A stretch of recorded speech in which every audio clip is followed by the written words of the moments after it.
오늘도 주님 전에 나와 주님께 예배하는 우리 성도님들을 주님의 이름으로 환영하고 축복합니다. 잠시 기도하겠습니다. 하나님 아버지, 주께서 우리를 사랑하심을 감사합니다. 우리를 너무나도 사랑하셔서 이 땅 가운데 친히 그 육신을 입고 오시고 또 모든 고난을 당하시며 죽기까지 순종하심으로 우리에게 그 사랑을 확증하여 주신 것을 주님 감사합니다. 주님, 주께서 우리를 사랑하신 것처럼 우리도 하나님을 사랑하며 또한 우리 형제들을 사랑할 수 있는 자 되게 하여 주시기를 간절히 소원합니다. 참으로 그래서 우리 가운데 주 안에 있음이 화평함이 되게 하여 주시고 또한 서로 하나됨이 되게 하여 주시옵소서.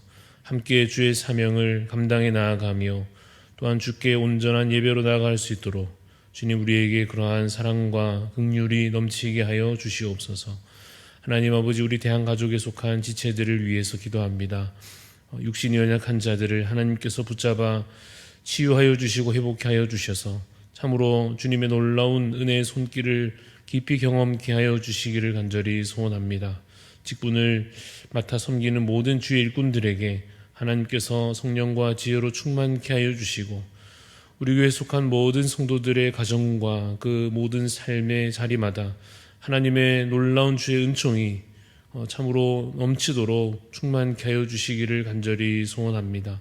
특별히 어린 자녀들을 위해서 기도하오니 하나님, 참으로 우리 귀한 다음 세대 자녀들이 이 악한 세상 가운데에서도 거룩한 세대로 구별되게 하여 주시고 구별된 삶 가운데 온전히 하나님을 기뻐하며 또한 주님, 많은 이들에게 사랑의 열매로 다가갈 수 있도록 하나님, 우리의 어린 자녀들을 주께서 붙잡아 주시옵소서. 이들이 참으로 믿음의 세대 되어서 장차 앞으로 더욱더 주의 나라를 위하여 아름답게 섬겨 나아갈 수 있도록 주께서 날마다 능력을 더하여 주시옵소서. 하나님, 이 아침에도 저희들 겸손하게 주 앞에 나아가기를 원합니다. 기도 가운데 하나님의 선하신 뜻을 듣게 하여 주시고 또 말씀을 통하여서 하나님, 우리가 오늘도 귀한 주의 은혜를 공급받는 이 시간, 이 자리가 되게 하여 주시옵소서. 감사를 드리옵고 살아계신 예수 그리스도 이름으로 기도합니다. 아멘. 오늘 우리에게 주시는 하나님 말씀, 레위기 5장 14절부터 6장 7절까지 말씀입니다.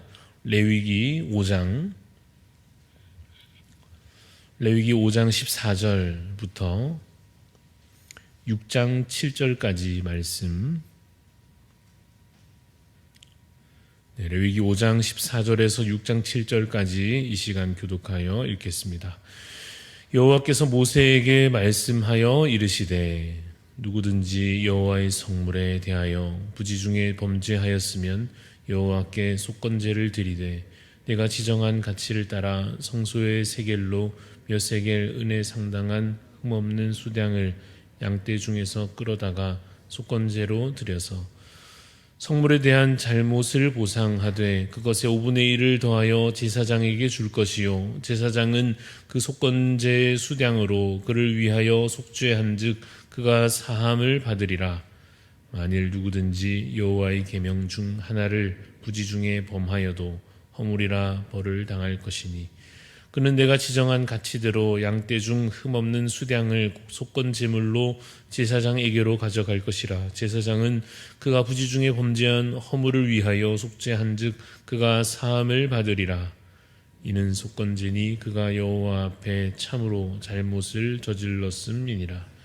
여호와께서 모세에게 말씀하여 이르시되 누구든지 여호와께 신실하지 못하여 범죄하되 곧 이웃이 맡긴 물건이나 전당물을 속이거나 도둑질하거나 착취하고도 사실을 부인하거나 남의 잃은 물건을 줍고도 사실을 부인하여 거짓 맹세하는 등 사람이 이 모든 일 중에 하나라도 행하여 범죄하면 이는 범죄를 죄가 있는 자니 그 훔친 것이나 착취한 것이나 맡은 것이나 잃은 물건을 준 것이나 그 거짓 맹세한 모든 물건을 돌려보내되 곧 그 본래 물건의 5분의 1을 더하여 돌려보낼 것이니 그 죄가 드러나는 날에 그 임자에게 줄 것이요 그는 또 그 속건 제물을 여호와께 가져갈지니 곧 내가 지정한 가치대로 양떼 중 흠없는 수량을 속건 제물을 위하여 제사장에게로 끌고 갈 것이요. 같이 있습니다.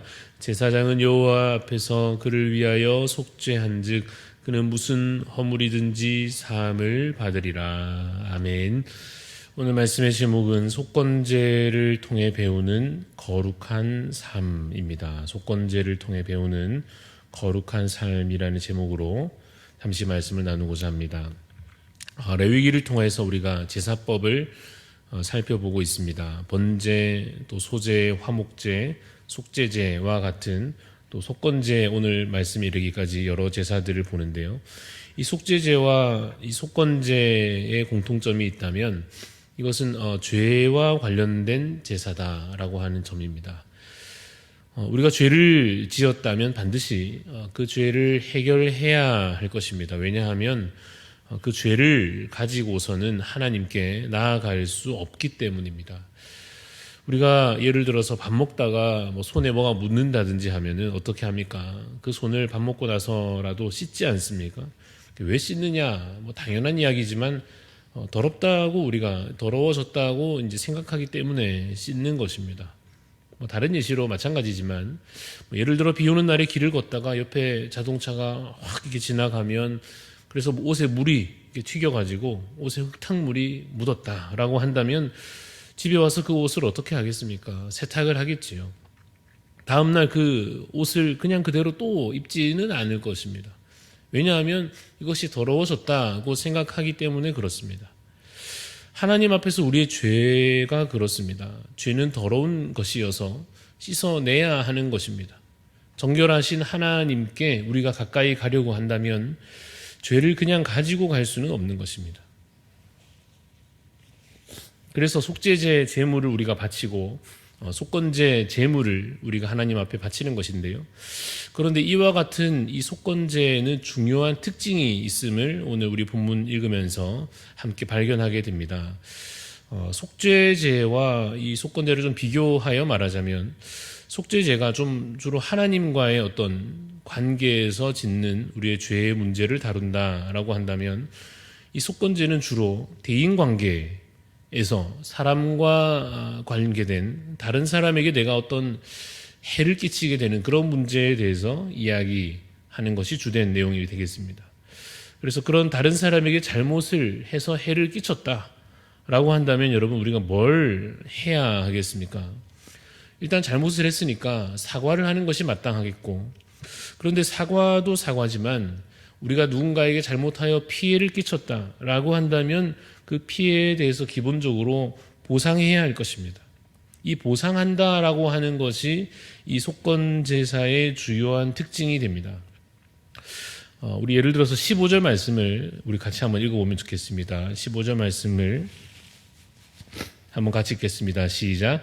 누구든지 여호와의 성물에 대하여 부지 중에 범죄하였으면 여호와께 속건제를 드리되 내가 지정한 가치를 따라 송소의 세겔로 몇 세겔 은에 상당한 흠없는 수량을 양떼 중에서 끌어다가 속건제로 드려서, 이렇게 되어 있지요. 예를 들어서 이 여호와의 성물에 대하여서 범죄한 경우를 하나 예를 들고 있는데, 이때 이 여호와의 성물이라고 하는 것은 주로 여호와께 드리는 어떤 그 제물과 관련된 것입니다. 특별히 11조와 같은 것입니다.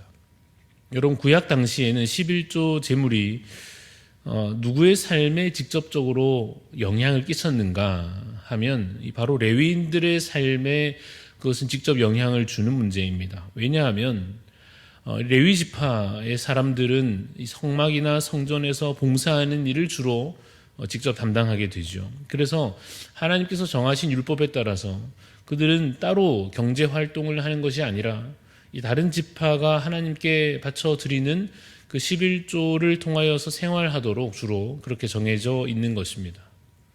그럼 하나님께 마땅히 드려야 할 그 11조에 있어서 혹시 부지 중에 잊어버리고 하나님께 드리지 못하는 일이 계속 발생하게 되면 이 레위인들의 생활에 어려움이 생기게 되겠죠. 그래서 결과적으로 그들에게 이 피해를 끼치는 셈이 되는 것입니다. 그러한 죄에 대하여 어떻게 해야 하는가, 오늘 본문에 이어지는 구절들을 통해서 보면 양을 잡아서 드립니다. 양을 속건 제물로 하나님께 바쳐 드리게 됩니다. 근데 그것으로 끝나지 않고 더불어서 무엇을 해야 하는가 하면 16절에 있는 말씀대로 성물에 대한 그 잘못을 보상하는데 5분의 1을 더하여 제사장에게 드리도록 이렇게 되어 있습니다. 또 다른 예시로 밑에 6장의 이제 2절에서 3절까지를 보자면 6장 2절을 보십시오. 누구든지 여호와께 신실하지 못하여 범죄하되 곧 이웃이 맡긴 물건이나 전당물을 속이거나 도둑질하거나 착취하고도 사실을 부인하거나 남의 잃은 물건을 줍고도 사실을 부인하여 거짓 맹세하는 등 사람이 이 모든 일 중에 하나라도 행하여 범죄하면 이라고 되어 있죠. 이웃의 물건을 도둑질하거나 혹은 주웠는데 모른 척하거나 내 주머니에 슬쩍 넣거나 하는, 심지어는 그런 적 없다고 발뺌하고 부인하게 되면 당연한 이야기지만 4절에 있는 대로 그것은 죄를 범하는 것이 되는 것입니다. 그러면 그 죄에 대해서 어떻게 해야 되느냐? 5절에 역시나 그 물건을 당연히 돌려줄 뿐만 아니라 5분의 1을 더하여서 그가 빼앗게 된 그 물건에 해당하는 양을 따져 5분의 1을 더하여서 쉽게 말해 20%를 더 붙여서 돌려주는 것이 이 규정 가운데 기록되어 있는 것입니다. 그리고는 6절에 있는 대로 속건 제물은 역시 양을 또 제사장에게 바쳐 드리는 것입니다.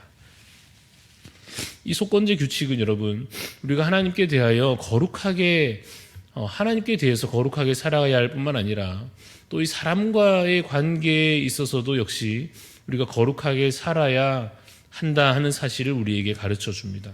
그리고 우리가 이 지은 죄에 대해서 마땅히 책임을 다하는 그 마음과 또 노력이 필요하다 하는 것을 우리에게 가르쳐 줍니다. 여러분, 예수님을 만난 삭개오를 잘 아시죠? 이 삭개오가 주님을 만나고 변화되어서 이제 새 삶을 다시 고쳐 살기로 작정할 때 여러분, 그가 무엇을 결단합니까?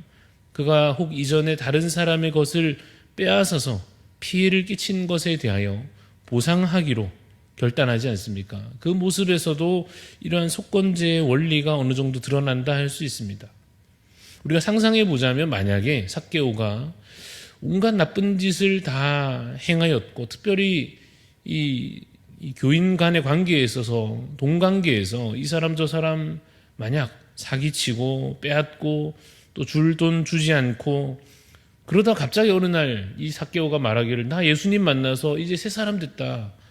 난 이제 죄 용서 받았다. 그래서 이제 마음이 너무 평안하고 나는 기쁘다. 라고 말하면 어떻습니까? 그래서 모든 죄에 대한 죄책감을 나는 이제 벗어버리고 자유함을 얻었다. 라고 하면 어떤 마음이 듭니까? 그 삭개오에게 피해를 입었던 사람의 입장에서 생각하면 그와 같이 함께 생활할 수 있겠습니까?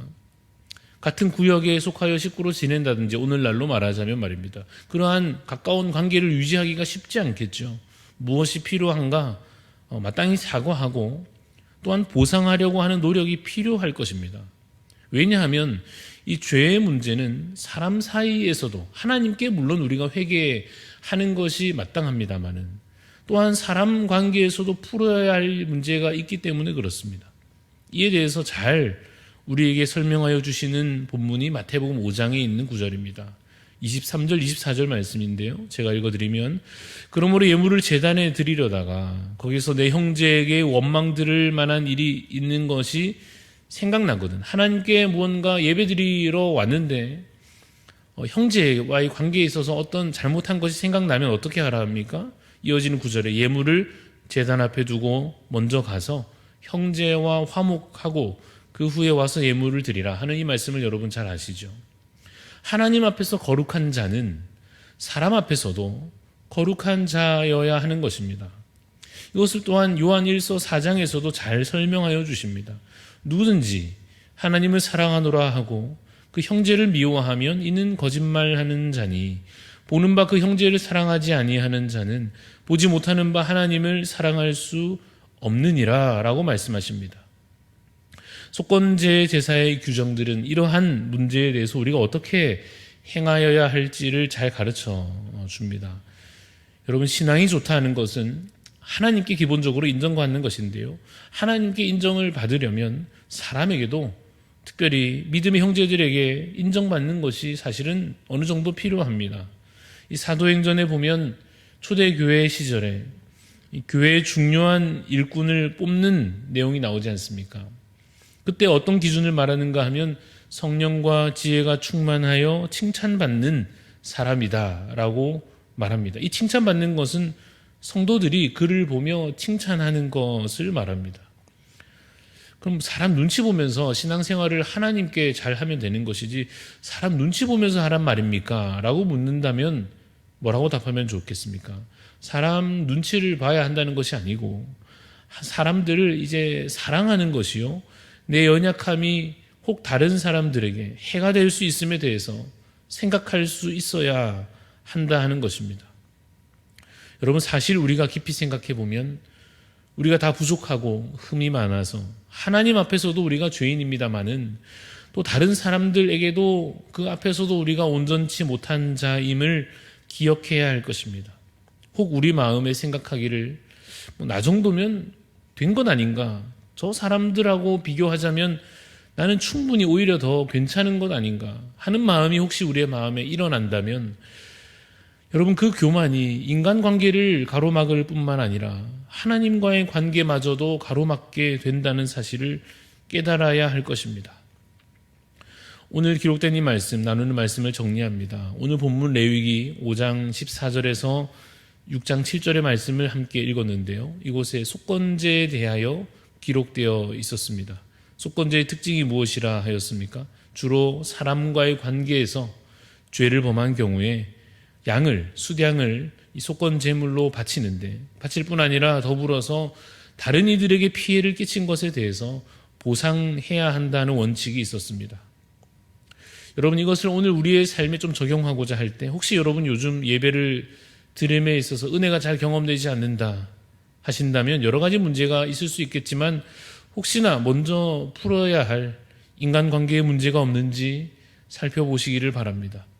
그리고 오늘도 우리가 분명 이 하루를 사는 동안에 우리의 연약함으로 인해서, 내 부족함으로 인해서 분명히 누군가에게 미안한 일이 생기게 되지 않겠습니까?